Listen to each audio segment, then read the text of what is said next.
Assalamu alaikum, barkanmu da sake kasancewa da PS News Hausa. Labaran namu ne yau suna cewa 'yan sanda sun tafke masu garkuwa da mutane 5 a daji bayan an kai musu tsegumi. Mai sauraro kada ka sha'afa, labarin kai tsaye yana zuwar muku ne daga www.psnews.com.ng. za ku iya ziyartar shafukanmu na sada zumunta. 'Yan sanda sun yi nasarar kama wasu mutane 5 da ake zargin masu garkuwa da mutane ne. 'Yan sandan sun kama su ne bayan mutanen gari sun kai rahoton cewa sun hangi mutane da babura cikin daji da daddare. Bayan an kamo su, wasu daga cikin mutanen gari sun gane fuskokin wasu daga cikinsu a matsayin waɗanda suka taɓa sace 'yan uwansu. Ogun State, jami'an rundunar 'yan sandan jihar Ogun sun kama mutane 5 cikin wasu gungun masu garkuwa da mutane da ke adabar Obada Oko da kewaye a ƙaramar hukumar Iweko na jihar, kamar yadda jaridar Daily Trust ta rawaito.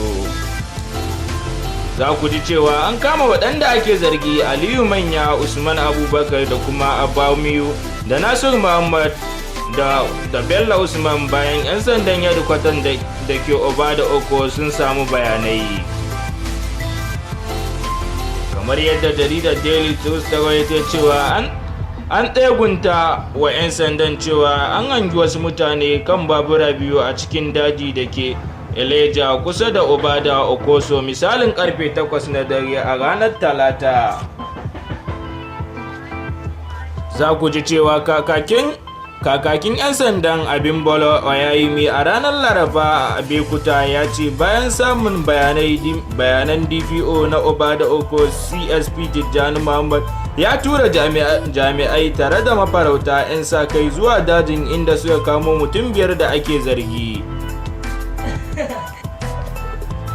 Abinda aka kwato a hannun masu garkuwa da mutanen ya ce an kwato tradable ganye da ake zargin wiwi ne da kuma babura masu lamba 500 da ya ci amfo da kudi naira 73,000 daga hannunsu. Wasu da aka taɓa yin garkuwa da su a baya sun gane su. Haka zalika ya ce yayin da ake bincike wani da aka taɓa garkuwa da shi a baya aka sako shi ya zo ya nuna waɗanda suka sace shi a cikinsu. A cewar mutumin ɗan uwansa wanda shi ne ya kai musu kuɗin fansar, shi ma ya gano mutum 2 daga cikinsu ya ce su ne suka karɓi kuɗi daga hannunsu kafin aka sako ɗan uwansa, a cewarsa. Karshen labarin kenan da ya zo muku daga www.psnews.com.ng. za ku iya ziyartar shafukanmu na sada zumunta.